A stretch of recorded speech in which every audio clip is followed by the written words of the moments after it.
What up, everybody? Welcome to Get Your News On with Ron. Good to see everybody. Good to be here.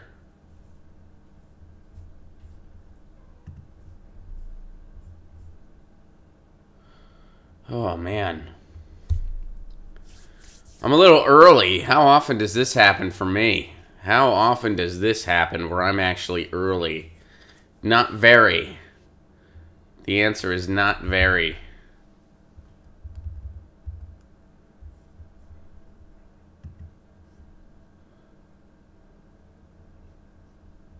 What's up, Daniel? How are you? Good to see you.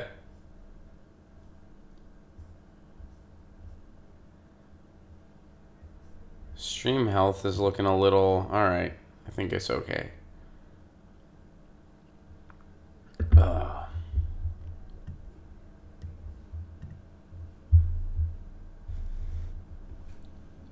It's weird that people are in the chat, but somehow it's telling me that nobody's here. Howdy, howdy, Tim. Yeah, I saw that thing. You had a snake. That's pretty intense, man. That is pretty intense.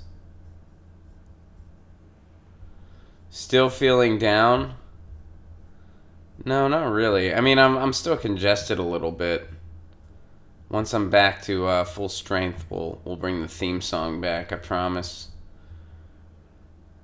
Alright, we're a little early, so I guess people are going to trickle in a little slow. Which, that's fine. I feel like something's loading slow on my end. Here, bear with me while I, do a little bit of sleuthing. Yeah, okay, so it's going really slow. I feel like... sitting on the patio with Ron. Oh, man, I should... So, I don't have a patio where I like, I have this little tiny deck where I'm able to keep, my bike and my girlfriend's bike. But that's all I have. But, man, it would be awesome if I had, like, a legit deck and we could do the show on a deck. That'd be so cool. Then maybe we could have, like, a rotating thing, like people come and hang out on the deck. I wish I had a deck. I used to. Well, not a deck, but I used to have, like, a big porch.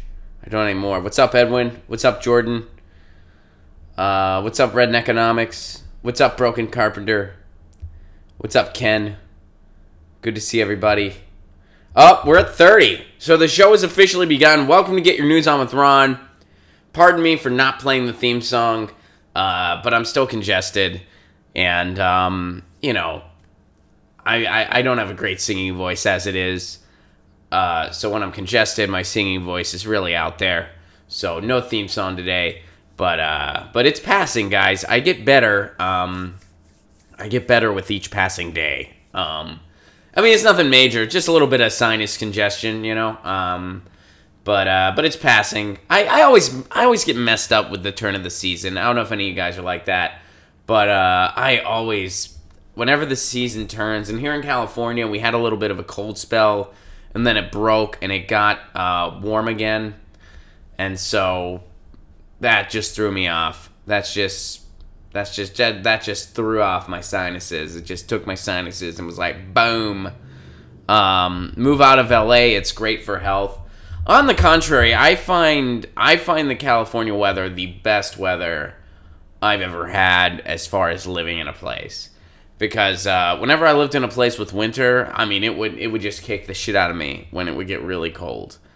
You know, when I lived in Pennsylvania, I was getting colds and sore throats constantly. Same with even Tennessee, because like the changes of the seasons were more severe, and there was so much pollen in the air. But California, it's just a lot more minor here. A lot more minor. In my opinion. I mean, everyone's different. I think there's some people, they wouldn't be able to stand California. But, guys, let's get to it. I have a lot I want to talk about today, and I'll be totally honest with you. I am really happy to have a solo show today. I've had a lot of guests recently. The past 4 shows, I have had guests. And quite frankly, that is way too freaking much. I like having guests. I really do. but I don't like having guests all the time, and I don't like having guests. Yeah, I just don't like having them all the time. And I have no desire for this show to become a debate show. Yesterday's show was pretty much a kind of policy discussion. I know some of you guys liked it, some of you didn't, and that's fine if you didn't. But I have my reasons, and we'll kind of unpack it. And I don't mind doing that every now and again, but I don't want that to be what the show is. That's not what I want with the show, because I feel like there's only so much you can do with stuff like that, and eventually it just becomes a debate all the time, and it's I have no desire to make an online crossfire. It's just kind of ridiculous. So, but here's my thing. The California primary happened 2 days ago, and my question for the day, and we can really discuss this, why was our turnout so low? And I'm not even speaking just the whole turnout overall. I'm talking progressives in general. If you added up David Hildebrand, Allison Hartson, and Pat Harris, all the progressives that ran for Senate, they still only would have finished sixth. If you would have combined all of them, they would have finished sixth. And Bernie had way more votes. David Hildebrand did a little analysis that he posted on Twitter. Yeah, Edwin's pointing that out as well. David tweeted that. Something's not clicking right. And I know there's some shadiness in the system. There were 118,000 people that were left off the list. And one thing I would be very curious to know is that how many of those people, because some of you guys tweeted me, some people tweeted me and said they were among the people left off the rolls, and they also pointed out after 2016 we Dem exited. So I would be very curious to know, and I don't think there's any statistic out there, nor do I know exactly how we'd be able to figure this out without being privy to some insider information on the rolls themselves, but how many of the people left off the voting rolls were registered independent and maybe used to be registered Democrat or Republican even and exited? How many people that were left off the rolls fell into that category? That's something I'd be curious to know. Now, on the flip side of that, just saying, oh, it was rigged, that doesn't cut the mustard for me either. There's a bigger issue here, and we can't just throw our hands up and say, it's rigged, they cheated. Do we have to keep an eye on that? Of course we do. Because, yeah, we do not have honest election processes in this country. I mean, we have it set up for cheating to take place. So I'm certainly not going to... I'm certainly not going to be naive to think that we were given a fair shake. On the other hand, I'm certainly not going to just throw my hands up and say, well, they cheated anyway, it's futile either. I also want to say what went wrong. Because something went wrong. Shadiness of the voting rolls aside, something still went wrong. And I don't know what that something is. So, yesterday I talked to somebody who was a young person, and it doesn't make any sense to me why somebody like that wouldn't be part of the progressive movement. And I feel like if somebody like him would have spoken to an Allison Hartson or a Pat Harris or a David Hildebrand or a Delane Easton or a Gail McLaughlin especially, I feel like they would have gone out and voted for that person. So let me turn it over to you guys. Why Why are our numbers so low? And don't just say, oh, cheating, cheating, cheating. We know there's some shady stuff afoot that we're still uncovering. But putting that aside, because unfortunately that's something we can only control so much. But there's things that we can control. And that is the way that we mobilize, the way that we strategize. That's something we can control. Or at least have more direct control over. Ron, last week's Bill Maher show had Bernie. He made no mention of the coming primary, and Maher said, don't demonize rich. Everyone wants to be rich. Bill Maher, man, that guy. That is such a dumb talking point when people say stuff like that. Like, oh, come on, man, don't demonize rich people. They're not. It's like, why are you even... The marginalized group in your mind is rich people? That's your marginalized group? That's what you're worried about? Rich people are people too. Like, what is your problem? They've already won. We're worried about everybody else. Hey, rich people are people too. What the hell are you talking about? Who gives a shit? I've had people make that point to me on shows before, and I'm just like, what are you... Are you serious? Like, that's... Okay. What insight? Jordan says, being a part of the progressive movement involves accepting a lot of inconvenient truths that I feel most people are not willing to admit. Okay, well, like what? Give us an example.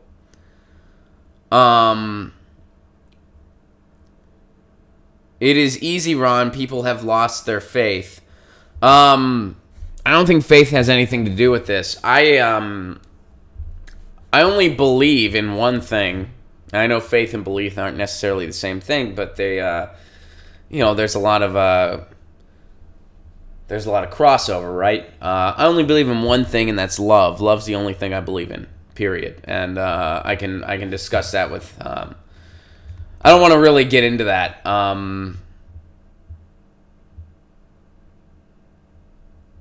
don't want to get into that, but love's the only thing I believe in. And that being said, I don't know if faith has anything to do with it. I want to be a doer. I want to go out and do. I don't want to have faith in something. Balthazar, the question is, why are our numbers so freaking low? Why was the turnout so pathetic in California? And I'll use the words pathetic. I mean, I know some people, they're trying to be optimistic. They're saying, oh, come on, we didn't, it wasn't so bad. And I appreciate optimism. I really do. I'm not trying to disparage anybody. But a loss is a loss.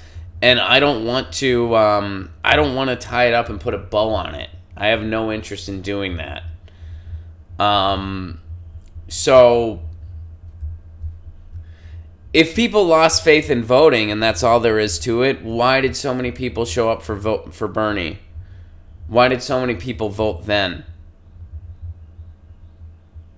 A lot of people I talked to did not know there was an election Tuesday.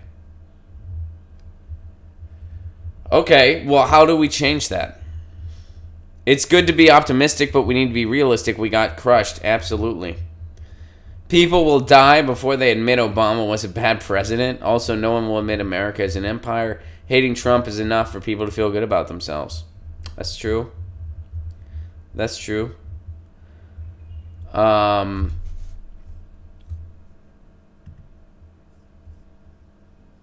People do not believe that any politicians are honest.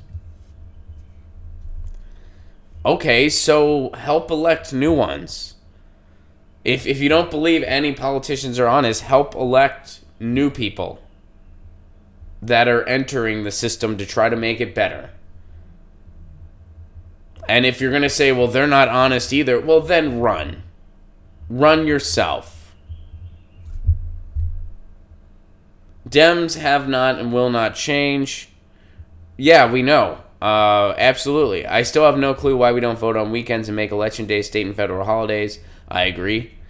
I fully agree. Well, I mean, the system's designed for low voter turnout. They want low voter turnout because that assures the status quo stays the same.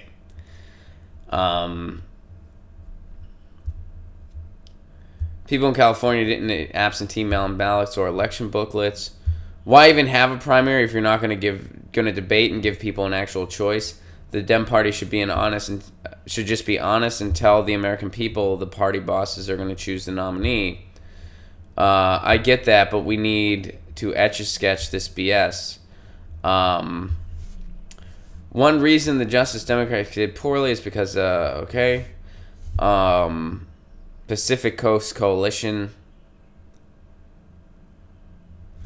All right. Well, that's... Okay.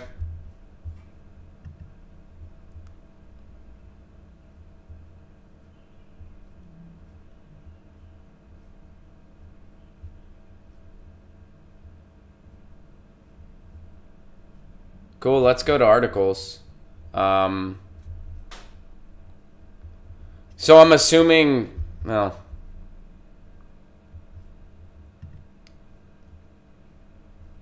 What do I think?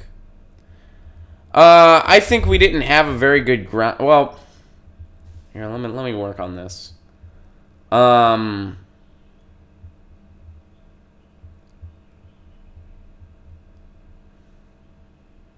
What woke me up?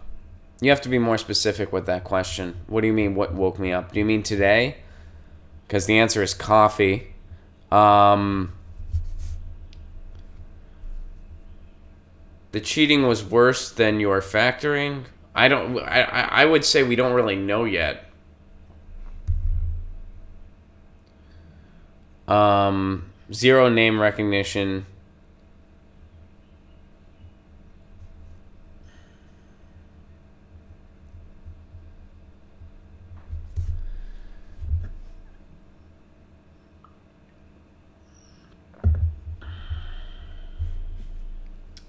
What I think is the reason is, well, I think there's a number of factors. First of all, we didn't really have a unified strategy. When you're going to split the progressive vote, which we did in a number of instances, there were 2 Greens running for the same seat. There were, 3 progressives running for Senate. There were a number of instances where we did not have a unified voice, where we did not have a unified strategy. That's an issue. And, it's not a matter of one person's entitled to democracy and one person isn't. It's a matter of, all right, we really have a similar agenda. We have a movement on our hands. Let's work together to try to get some efficient results, to try to win. And, yeah, electoral politics isn't the only way to change things. Of course it's not. If it was, we'd really be screwed. If it was, there'd be no point in doing this, quite frankly. There are many other ways. Of course there are. However, you gotta win every now and again. You still gotta pull some W's. That's part of it. So yeah, I think that having a agreed upon cohesive strategy is step number 1. And we didn't do that. That didn't happen. So I think that's the biggest thing. I would say that is the number 1 biggest thing. I think that, yeah, there's still a lot of, there is still a lot of corruption in the system. And again, this comes down to, so you got to get some, Ruben Major, who did this show, was really calling out the corruption that went on. He was really calling for a transparent process, and he's been calling out the corruption that happened 2 days ago. That's the type of guy you want to be your Secretary of State. Somebody who's committed to an honest and fair election process. So that maybe something like this won't happen in the future. And I know it's not as simple as getting better people in office, but, trying to get better ideas in there as a start, because there's still going to be a machine behind things. So why not get better people in that machine? So I think that's the biggest thing. But as far as why the turnout was so low, I wish I knew. I wish I knew.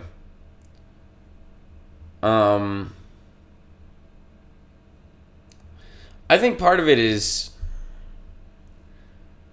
I do wish Bernie would have been more vocal as far as really endorsing a lot more people. Democrats have done nothing to inspire confidence in their voting base, and they won't unless there's a shred of humanity. And once they start to lose in big races, they change. Can you do my Wednesday one? Retweet it to me again. I don't,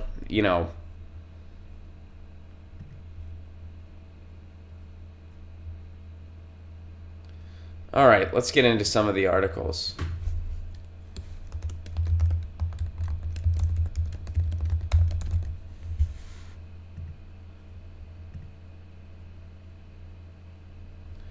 Trump's approval rating ticks up to 44%. President Donald Trump's approval rating, this is from Edwin, by the way. President Donald Trump's approval rating climbed to 44%, up 4 points from April, according to a new NBC News Wall Street Journal poll released Thursday.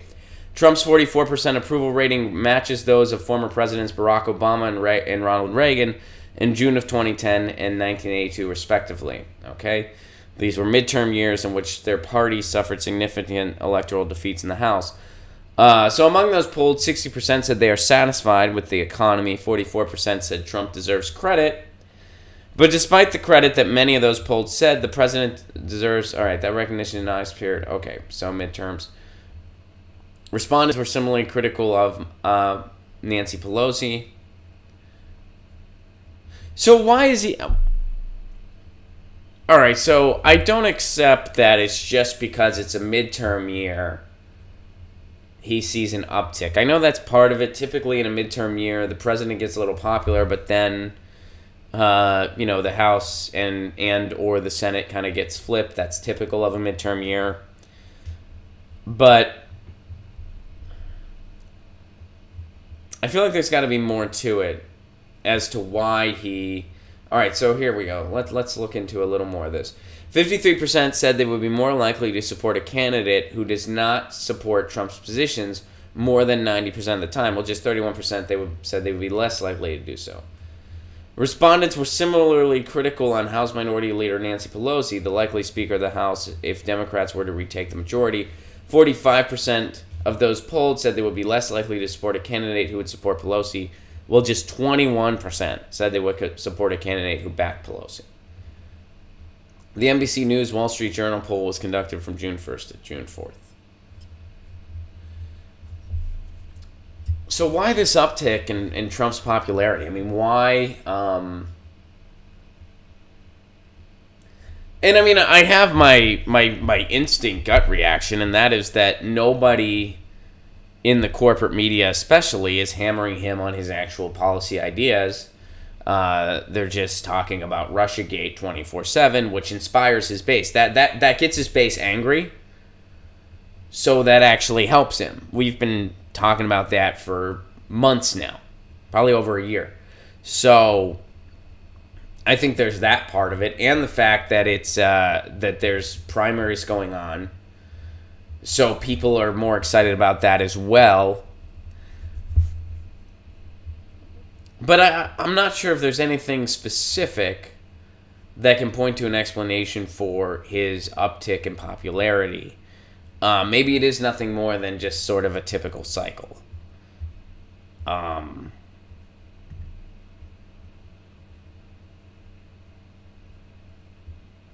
Yeah, I mean, maybe I'm missing something. All right, this is from Tim.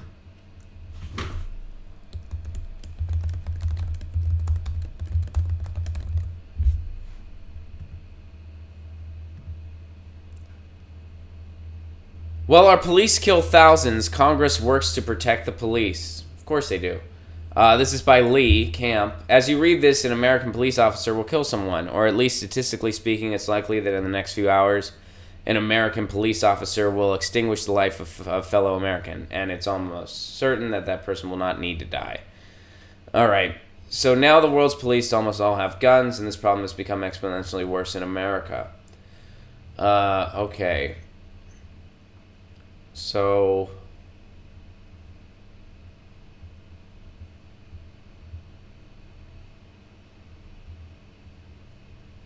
But luckily, we are an evolved country. We have elected representatives who stand up for the people and defend the voters when something like this is happening. And sure enough, the House of Representatives did indeed pass a bill a couple weeks ago concerning police. They passed the Protect and Serve Act of 2018 with only 35 representatives voting against it. This is impressively shocking, considering that our current Congress usually reserves that level of bipartisanship for bills giving themselves a raise or approving war criminals for cabinet positions. But rather than helping innocent civilians, the Protect and Serve Act creates enhanced penalties for anyone who intentionally causes harm to law enforcement officers. So, we live in a country where police kill more civilians than most other countries do in generations. I mean, we have, we've had over 1,100 deaths just last year, police murders. Which is unheard of in most other countries. I mean, compared to other countries, like, they do not even touch our number in generations. And that for us, that's in a year. And Congress passes a bill protecting police officers. It's for the police. As if they were the ones facing this danger all the time. And I'm not going to sit here and say they don't have a dangerous job. They do. But the problem that's going on right now is the over-militarization of the police force and the fact that there is a very systemic problem in law enforcement in this country. It's a systemic issue, so you need a systemic solution. There needs to be a complete overhaul of the manner in which police are recruited, in the manner in which they're trained, in the manner in which they go about their duties. And there needs to be way more extensive training. There needs to be way more extensive background checks. You know, that's a systemic solution for a problem. And Congress's solution is to pass a bill that would put people in jail for longer. That's their solution. That's not a solution at all. That's just a political grab to help the prison industrial complex. That's what that is. And that's what this bill is. All right. This is from David.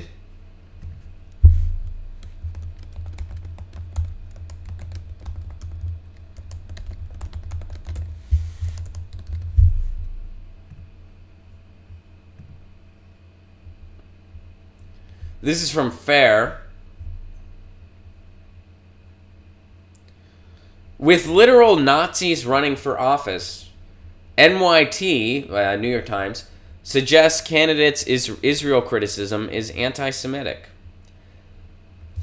8 overt white nationalists are running for office in 2018, a new record according to the Southern Poverty Law Center released. Overt fascists, inspired by the rise of Donald Trump, have found a place both within and just outside the margins of the official Republican Party. Over 20,000 people voted in a GOP primary this past March for a former American Nazi Party member, Art Jones, making him the Republican candidate for the U.S. House in Illinois' 3rd District. Patrick Little, who told NBC that the monstrous nature of the Jewish people... So this is what this other candidate said. The monstrous nature of the Jewish people must be known to the public. Patrick Little ran as a Republican for Senator Dianne Feinstein's seat in California and got more than 50,000 votes.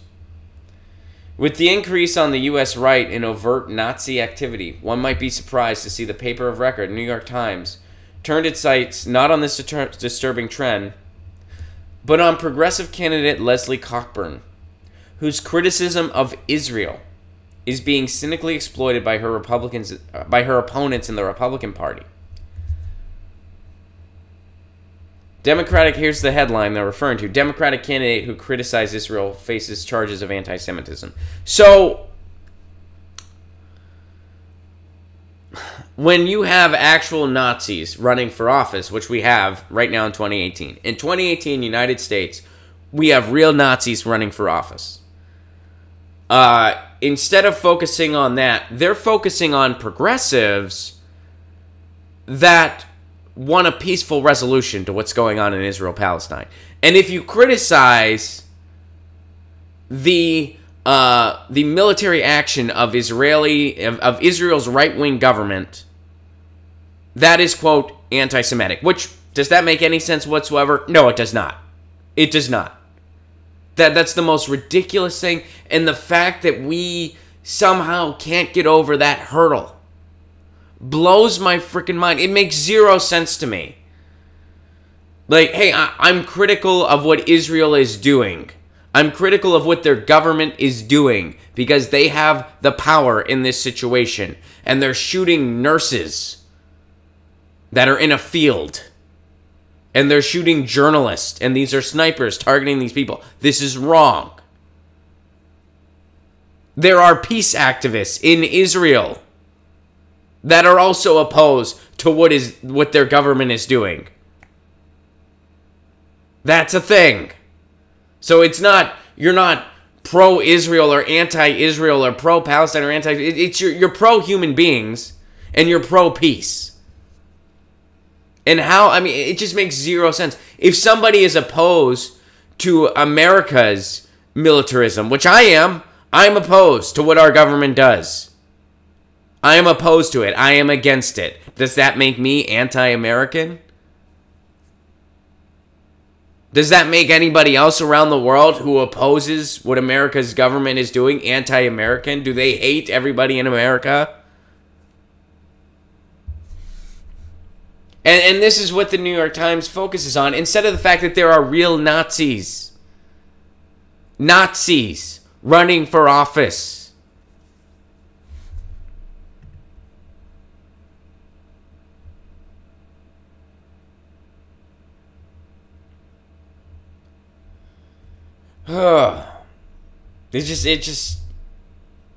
I don't get it. I just don't get it.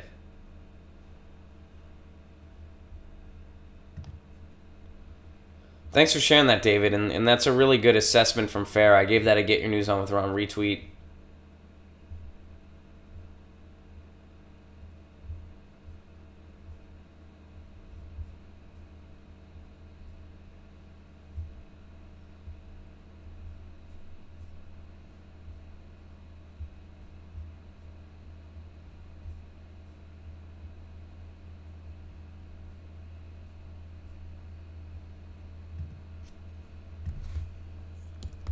This is from DC.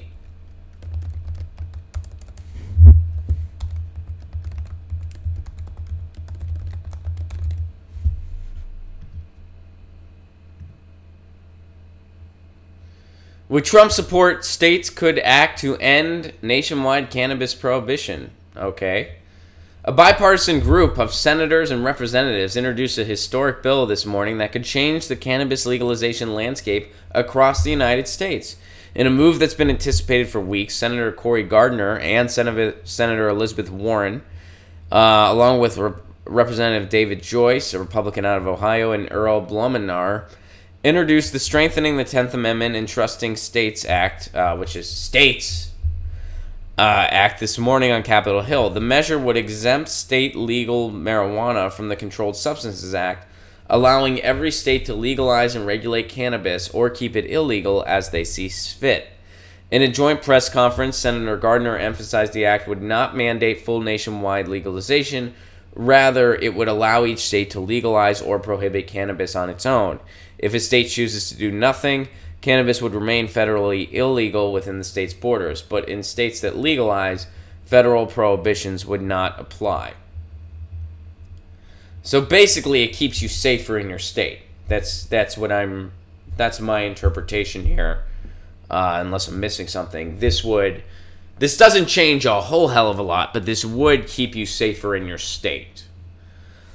This is an approach that allows the states to move forward, said Gardner. If a state like Oklahoma or Kansas or Nebraska chooses for themselves not to do this, they do not have to. The federal law remains the same. Nothing changes for them. But for those states like Massachusetts and Colorado, this is the opportunity our founders intended. Allow states to be those laboratories of democracy. Senator Warren and Senator Gardner spoke this morning. Okay. So here's the broad outlines. The act amends the Controlled Substances Act so that as long as states and tribes comply with a few basic protections, its provisions no longer apply to any person acting in compliance with state or tribal laws. The act states that compliant transactions are not trafficking and do not result in proceeds of an unlawful transaction. This would go a long way towards ending the difficulties cannabis companies have in obtaining banking services. Okay, that makes sense. The measure removes industrial hemp from the list of controlled substances under the CSA. That's a good thing. The following federal criminal provisions under the CSA continue to apply. Prohibits endangering human life while manufacturing marijuana. Prohibits the employee of persons under age 18 in drug operations. Okay. The act prohibits the distribution at transportation safety facilities, and it prohibits the distribution of sale to persons under 21 except for medical purposes. So Trump's part of the deal. So it's a bill that some political observers inside and outside the D.C. Beltway believe has a real chance, perhaps even becoming law. Well, we'll see. I mean, you know, there has been some kind of crossover of people coming around on pot, mostly because of economic opportunities, i.e. John Boehner. You know, he had an opportunity to make money off of it, so he was like, cool. And also, you know, who really has Trump's ear really good? Jeff Sessions. So yeah, I don't know if this will receive Trump support or not. I think it would be a good thing. It seems like a step in strengthening the protection for different states, which of course would lead to more states legalizing it. But you know, as far as whether it would have Trump's support or not, I think at this stage it's kind of tough to say. All right, guys, feel free to tweet some articles. You mentioned you wanted me to get to some stuff from yesterday. Please retweet it to me. I don't have it easily available on my timeline because it was from yesterday, so please retweet it to me. This is another one from Edwin.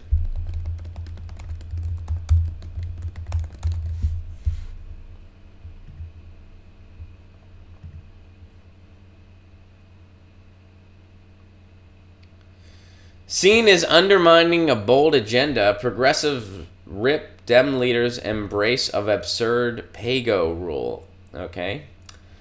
The old guard of this pathetic, impotent party needs to retire or be voted out. All right, this is from commondreams.org. Let's see what this is all about. Embracing the kind of deficit phobia frequently deployed by the GOP and corporate Democrats to undercut ambitious goals like Medicare for all, free public college, and a transformative green energy plan, Democratic leaders are vowing to reinstitute fiscally hawkish pay-as-you-go rules if they retake control of the House in 2018, a move progressives denounced as severely wrong-headed and actively harmful. The pay-go thing is an absurd idea, argued Representative Raul Gravala of Arizona, leader of the Congressional Progressive Caucus.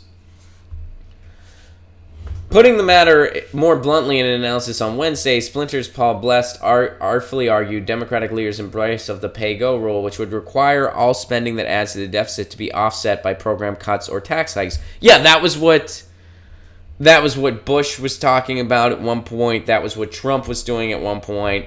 This is more fiscally, quote-unquote, fiscally conservative, Reagan-esque policy, which, by the way, we like to employ when it comes to programs that actually help people. But we don't have any worry opening up the pocketbook when it comes to bomb money.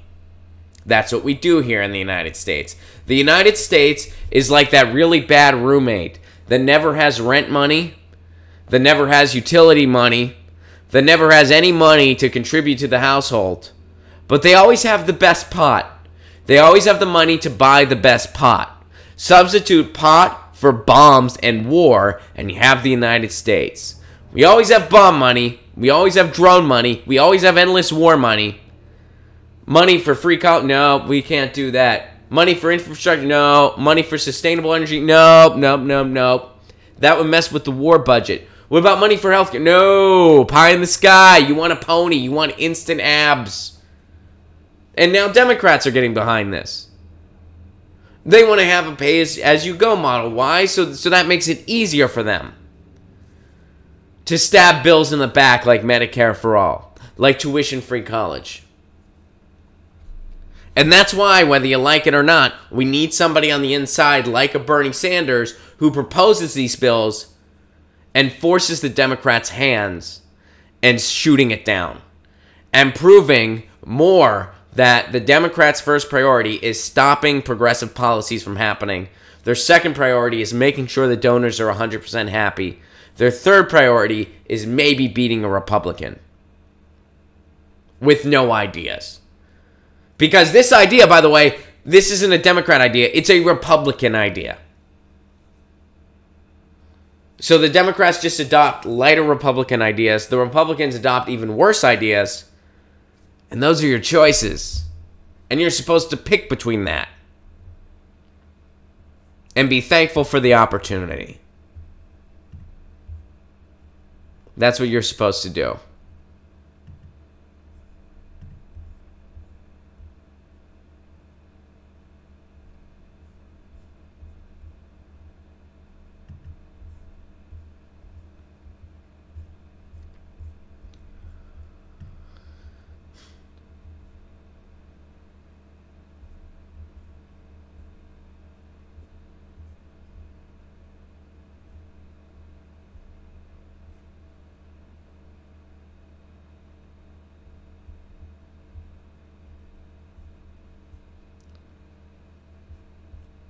Sorry, guys. I'm losing my place on the timeline a little bit here.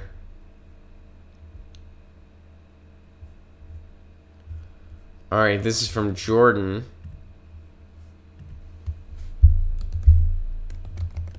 Now I'm going to hop over to the Reddit.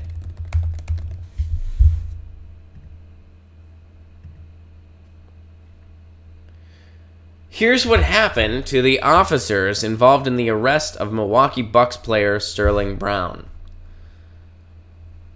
11 Milwaukee police officers will be disciplined or retrained as a result of their interaction with Milwaukee Bucks rookie Sterling Brown in January. The officers took Brown to the ground and tased him after he parked illegally outside a Walgreens store. Milwaukee Police Chief Alfonso Morales has released the details of the discipline. He has not released the officers' names. The Journal Sentinel obtained the names from other sources. Alright, so let's see. What's going to go on with these officers that tased a person for parking illegally?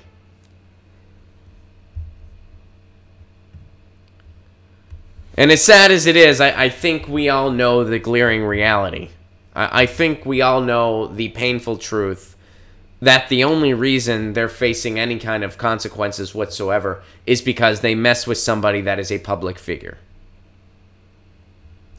I think there's a good chance we wouldn't have even heard about this happening if it wasn't somebody who was in the public spotlight.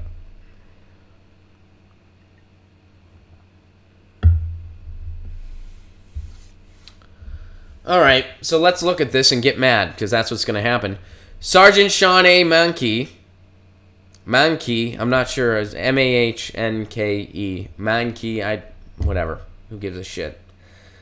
Ordered an officer to use a taser on Brown among those who took Brown to the ground. That was the action that the sergeant did. Rule violated, failing to be a role model for professional police service. Really? That's the rule? How about not using due process? How about total overreach of power? How about unreasonable disciplinary action against a citizen? The rule violated, failing to be a role model for professional police service? You've got to be kidding me. What's the discipline? A 15-day suspension. Doesn't say if it includes pay or not. And an employee improvement plan. Employee improvement plan. What the hell? Be a better role model. Is that the improvement?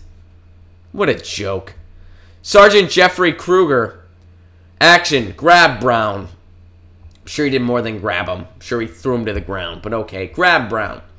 Rule violated. Oh, same rule. Failing to be a role model for professional police service. Discipline, 10-day suspension. Employee improvement plan. Wow.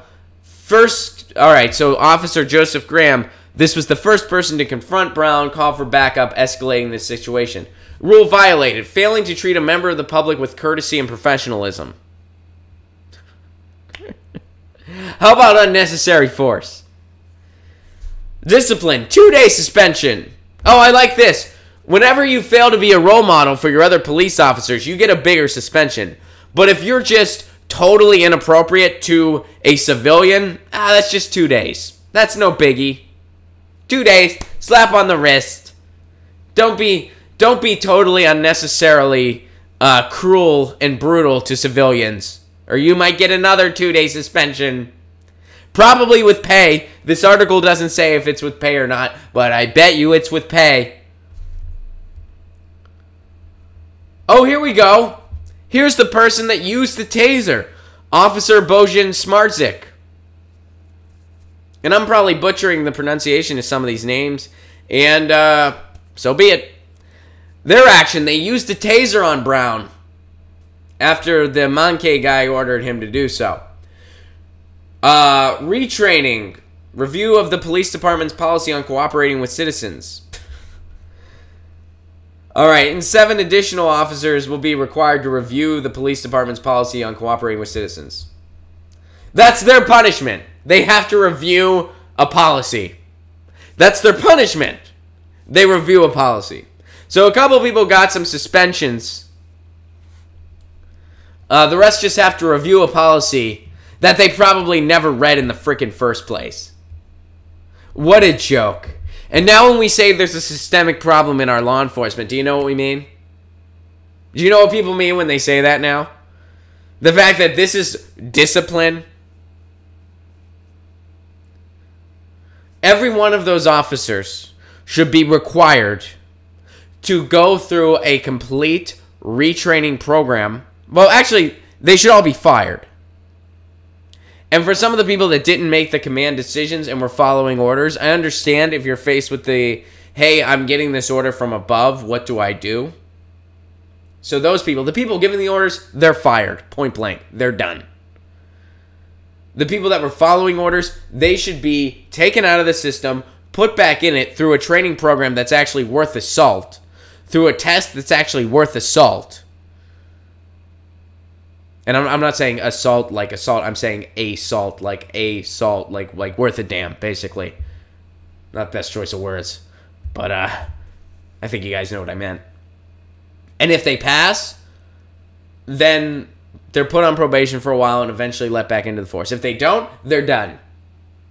That's what should happen. That's what should happen. Unreal. But the training program I just described, it doesn't exist. It's not real. So it doesn't matter.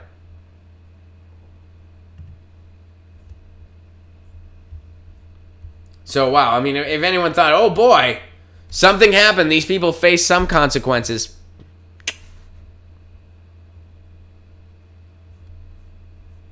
Yeah, good luck with that.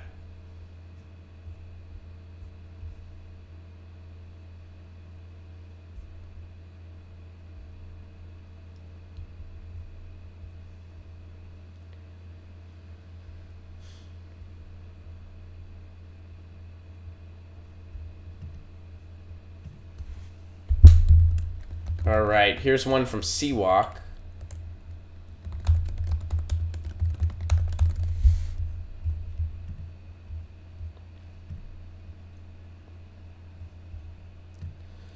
Millennials in retirement. How bad is it? Geesh, I'm a millennial. I'd rather not know. There's been a lot of hand-wringing over the retirement prospects of young Americans and the huge millennial generation in particular. Is all that worry misplaced? Politico asked Alicia Munell of Boston College, a veteran of the Treasury Department. Okay. Concerned about the financial health of America's younger generations is growing, especially millennials, a demographic boom that came in an environment of unstable work and record levels of student debt. Experts worry that millennials are falling so far behind previous generations that their retirement rate may be at risk. My research, this is the author of the article, my research suggests that those concerns are real, and millennials really are building wealth more slowly than other working generations. Because we don't have living wages, because we have no strength in unions, because we have no jobs because of 40 years of failed neoliberal policies and Reaganomics. Because we have crushing student debt as the result of a predatory loan system that has gone unchecked and unprotected completely. The people have gone unprotected. The predatory loans, they're totally fine.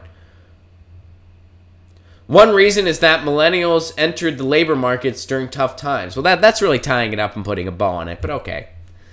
Most turned 21 between 2002 and 2012, which meant that they were graduating from college during a period that included both the bursting of the dot-com bubble and the Great Recession. In addition, both men and women have had difficulty finding quality jobs. In terms of preparing for retirement, millennials have 3 strikes against them. First, limited access. Okay, so we know all that.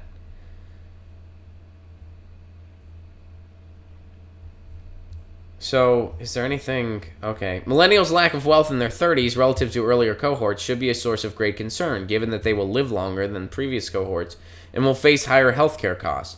They, like Gen Xers, will also have to wait longer than previous generations to age 67 before they can collect their full Social Security benefit. I have a feeling we're not going to see it.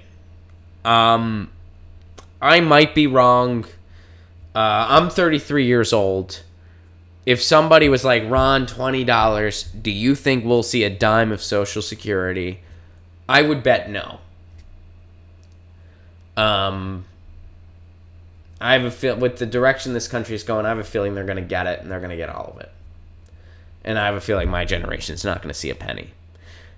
They tried to completely privatize it with Bush. They came close. Obama was willing to make cuts. People don't like to talk about that, but Obama was willing to make cuts to Social Security. Trump would take it out tomorrow if he could, just like Bush. I have a feeling they're going to get it. I'll say this, as a person, I'm planning on not seeing a dime. I'm planning because that way, if it does work out and there is Social Security, well, that's great. But if there's not, well, at least I'll hopefully be prepared for it. But I'm counting on not seeing a penny. And, I have a feeling Generation X, if I had to, again, and this is just speculation, this is just projecting far down the line, but I have a feeling Gen X is going to be the last generation to see a dime of Social Security. I don't think my generation is going to see a penny. I hope I'm wrong. I really hope I'm wrong. But, I don't know. Unless we see some true radical change in this country, that's the projection I see happening. They're just going to completely privatize it. And it's going to be employer-based. And it's going to be relying on the system, like the stock markets and so forth. And it's going to be a disaster. And for the people that, are already in the 1%, they'll be just fine. For the people that already inherited their retirement, they'll be just fine. Everybody else, tough shit. This has been the most optimistic episode I've ever done. It's usually more upbeat than this.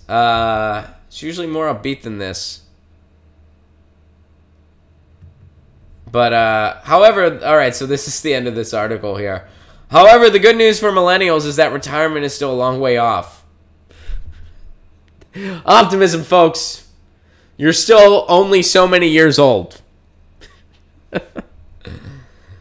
A lot will depend on their future savings patterns, financial market returns, and particularly how long they work. Boy, that's optimistic. Working longer is a powerful lever. Social Security benefits claimed at 70 instead of at 62 are at least 76% higher, and the additional years of work allow 401k assets to increase and reduce the period of time that the assets need to cover. In fact, my research shows that the vast majority of millennials will be fine if they work to age 70. And although that might sound old, it's historically normal in another sense. Retiring at 70 leaves the ratio of retirement to working years the same as when Social Security was originally introduced. So just work longer, millennial, and shut the hell up. Just work longer and shut the hell up. That's awesome.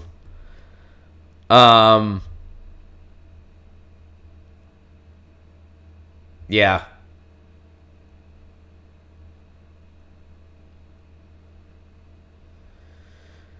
Whew.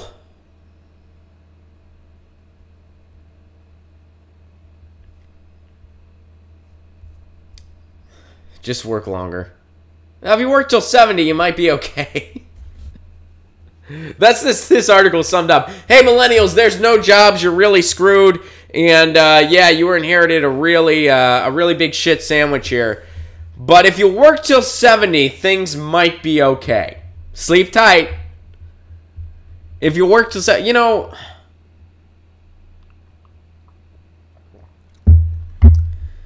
And I consider myself one of the lucky ones because I love what I do and would do it no matter what.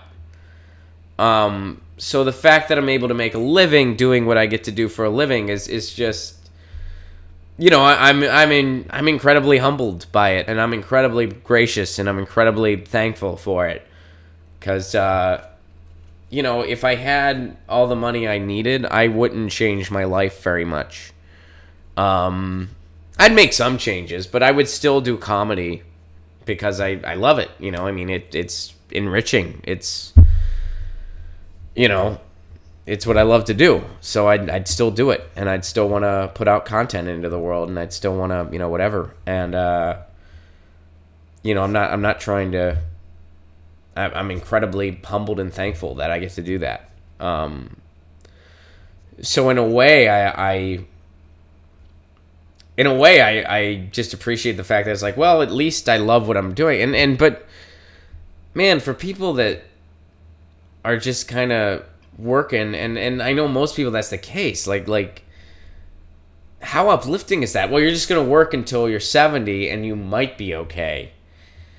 I mean, if you give a company 40 years of your life or 40-some years of your life, or you give the working world 40-some years of your life, you deserve a healthy retirement. And you deserve to be taken care of by a system that you paid into. Millennials are paying into Social Security, and I have a feeling we ain't seeing a dime. I mean,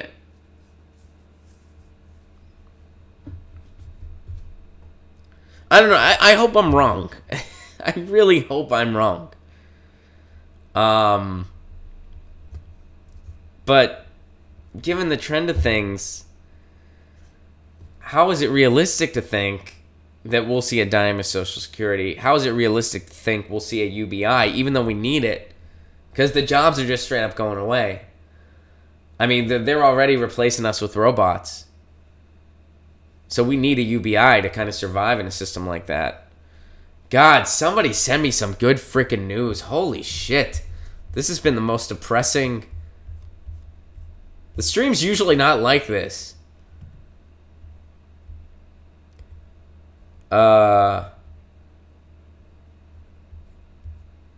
I'm looking to see if any of you tweeted me something moderately uplifting.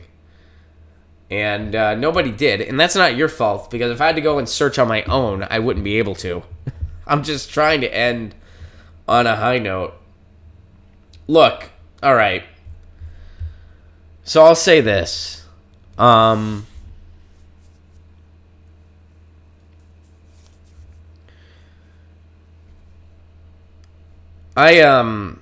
wrote a little dialogue between me and Lucy to kind of cope with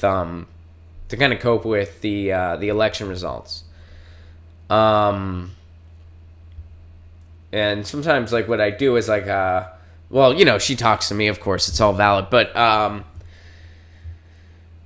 we basically kind of explored the concept of happiness, and we explored the concept of, what it means to have real change. And the reality of the situation is that there is something going on, despite the losses 2 nights ago.